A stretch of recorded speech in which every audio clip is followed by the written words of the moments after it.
시청자 여러분 안녕하십니까? 뉴스 매거진 시작합니다. 수도권 지역의 미세먼지 비상 저감 조치가 또다시 발령됐습니다. 올해 들어 네 번째 발령인데요. 경기도가 도내 간선급행버스 16개 노선을 이용하는 출근버스 이용객들에게 일회용 미세먼지 마스크 18,000매를 긴급 배포했습니다. 미세먼지 비상저감 조치는 전날 16시간 동안 서울과 인천, 경기의 미세먼지 평균 농도가 나쁨 수준에 들고 다음 날에도 서울 등 4개 예보권역에서 나쁨 수준이 유지될 것으로 예보될 때 발령됩니다. 이번 마스크 긴급 배포 조치는 도민들의 미세먼지 피해를 최소화하고 대중교통 이용 및 차량 이부제에 자율적으로 참여해 줄 것을 홍보하는 데 목적을 뒀습니다. 현재 전주 예비군대대가 송천동 에코시티 맞은편에 위치해 있는데요. 에코시티가 들어서면서 이전이 불가피한 상황입니다. 지난 2016년 완주군 봉동읍에 이전을 추진했지만 군과 주민들의 반발로 무산된 적이 있고요. 덕진구 조촌동 지역을 검토한다는 사실이 밝혀지면서 그 지역 주민들의 반발이 이어지고 있습니다. 장소라 기자입니다. 전북 전주시의 도심 속에 위치한 예비군대대가 이전 대상 지역 주민들의 반발에 부딪혀 갈 곳을 찾지 못하고 있습니다. 전주시는 2012년 5월 예비군대대 이전을 국방부에 건의해 2016년 완주군 이전을 추진했으나 완주군과 주민들의 반발로 무산됐습니다. 전주시가 이후 덕진구 조촌동 지역을 이전 유력 후보지로 검토한다는 사실이 알려지면서 이 지역 주민들의 거센 반발을 사고 있습니다. 주민들은 인근 도도동에 전주 항공대대를 이전키로 한 데 이어 예비군 대대까지 들어온다는 것은 있을 수 없는 일이라며 반발하고 있습니다. 주민들은 특히 전주시가 도도동 전주 항공대대를 이전시키면서 더 이상 다른 군사시설을 들어오지 않도록 하겠다는 약속을 어겼다며 성토했습니다. 예비군 대대가 들어오면 인근 지역은 군사시설로 묶이게 돼 재산권 행사에 어려움을 겪을 뿐 아니라 소음과 안전 문제도 무시할 수 없다고 주장했습니다. 장관 보상을 하고 나면 100년, 200년 동안 재산권 행사를 못 하는 거 아닙니까? 군사시설 보호구역이기 때문에. 그러면 그것도 사전에 협의에 있었냐? 없었어요. 항공대대 이전하는 식으로 밀어붙이라는 것이죠.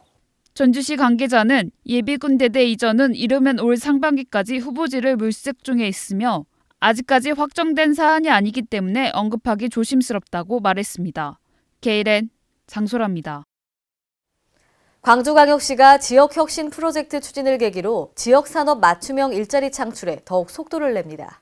광주시는 22일 시청에서 2018 지역혁신 프로젝트 사업 추진을 위한 업무 약정을 체결했습니다. 지역혁신 프로젝트는 지역 고용 창출의 전략적 추진을 위해 혁신 선도 사업을 집중, 발굴하고 시행해 지역 대표 산업 경쟁력 강화 등을 통해 일자리를 창출하는 사업입니다. 이번에 선정된 위기 잡고, 일자리 없고, 광주 일자리 창출 혁신 프로젝트는 총 33억 9천만 원을 투입해 추진하게 됩니다.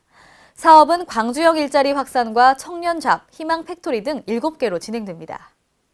이달에 88mm의 강우에도 불구하고 부안댐의 저수율은 5%에 증가한 데 그쳤습니다.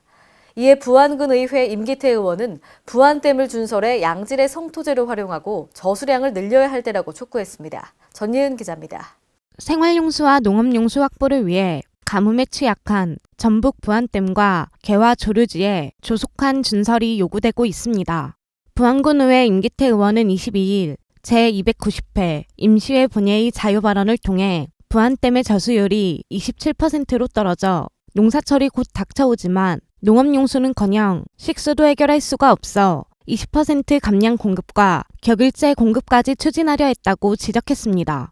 이어 3월의 강우에도 불구하고 부안댐의 저수율은 5% 증가한 데 그치고 있어 그무 다시 가뭄이 지속된다면 원활한 식수 공급마저 장담할 수 없게 된다고 꼬집었습니다. 그는 지금이 바로 부안댐을 준설해 양질의 성토제로 활용하고 부안댐의 저수량을 늘려야 할 때라고 촉구했습니다. 법적 근거가 없다, 방법이 없다라는 말만 덮어야 할 게 아니라 법적 근거가 없다면 법적 근거를 만들 수 있도록 하고 방법이 없다면 관계부처에 건의하고 감찰될 수 있도록 노력해 주시고. KLN 전예은입니다. 서울시 별들이라며 상대적으로 소외됐던 접경지 12개 지역이 서울 관문도시로서의 특성에 맞는 도시계획을 통해 새롭게 태어납니다. 이번 도시계획은 큰 틀에서 보존이 필요한 지역은 확실하게 자연성을 보존하거나 회복하고 나머지는 일터, 삼터, 쉼터가 어우러진 거점으로 조성하는 것이 핵심입니다. 50년간 이어온 보존 위주의 시계지역 관리 패러다임을 보존 플러스 개발, 투트랙 방식으로 전환해 서울의 첫인상 개선과 지역 균형 발전이라는 두 마리 토끼를 동시에 잡는다는 목표입니다. 이와 관련해 서울시는 서울 관문도시 조성 사업에 대한 종합계획 수립을 상반기 중 착수하고 총 3단계에 걸쳐 본격적인 사업을 추진할 계획입니다. 전라북도가 고령화로 인한 주민들의 이동권 보장 등을 목표로 전국에서 처음으로 수요 응답형 버스를 도입했는데요. 주민들의 교통복지에 대한 만족도가 높아지면서 전국 지자체의 벤치마킹 대상이 되고 있습니다.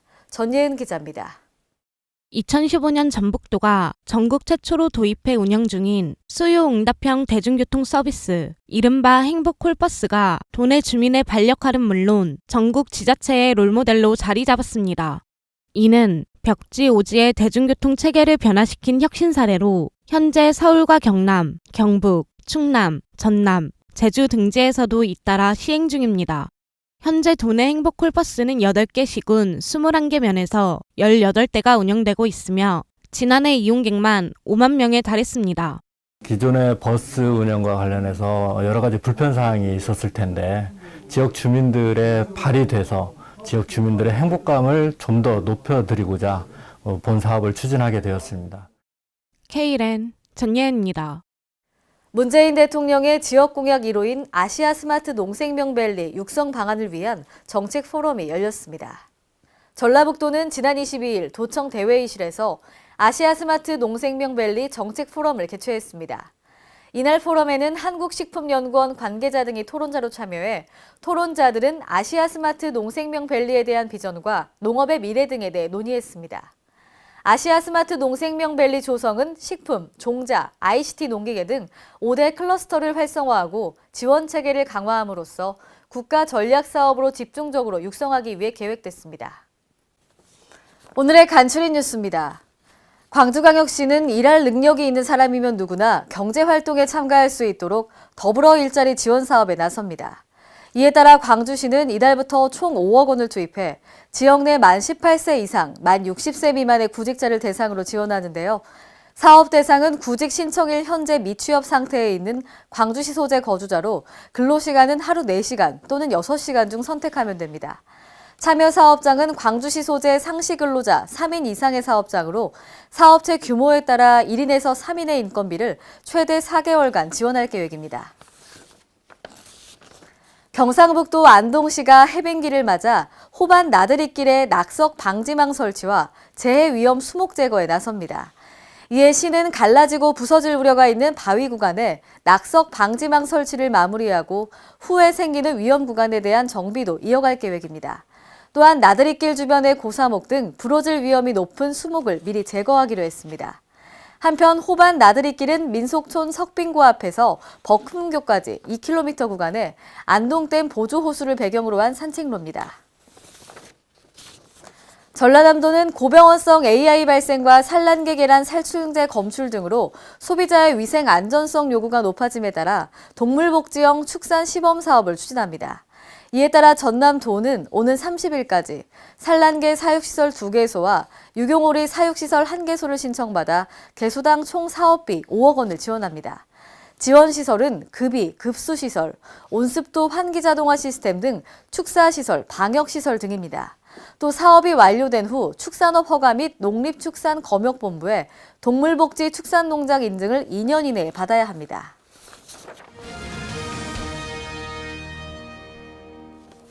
오늘의 단신입니다. 질병관리본부는 봄철 미세먼지 농도 나쁨이 예보된 가운데 어린이와 어르신, 기저질환자는 건강보호에 더 각별한 주의를 기울여줄 것을 당부했습니다. 미세먼지는 폐렴, 폐암 등의 질병을 악화시키고요. 어린이의 경우 폐 성장을 저해하고 임산부의 경우는 저체중과 조산을 초래할 수 있습니다. 미세먼지에 대한 최선의 예방수칙은 고농도 미세먼지 환경 노출을 최소화하는 것이 중요합니다. 행정안전부는 금년도 신규 마을 기업으로 88개소를 지정하고 적극 지원할 계획이라고 밝혔습니다. 마을 기업으로 지정되면 보조금 지원은 물론 각종 박람회 참여와 다양한 판로 제공 등 적극적인 지원을 받을 수 있는데요. 신규 지정된 88개소 마을 기업을 살펴보면 회원의 50% 이상이 청년으로 구성된 마을 기업도 7개소가 선정되는 등 청년층의 참여도 주목할 부분입니다. 또 올해에는 도서 출판, 기획 공연 등 문화예술 분야 등 변화하는 시대에 맞춘 신규 사업이 다수 발굴됐습니다. 이상으로 뉴스 매거진을 마칩니다. 시청해주신 여러분 고맙습니다.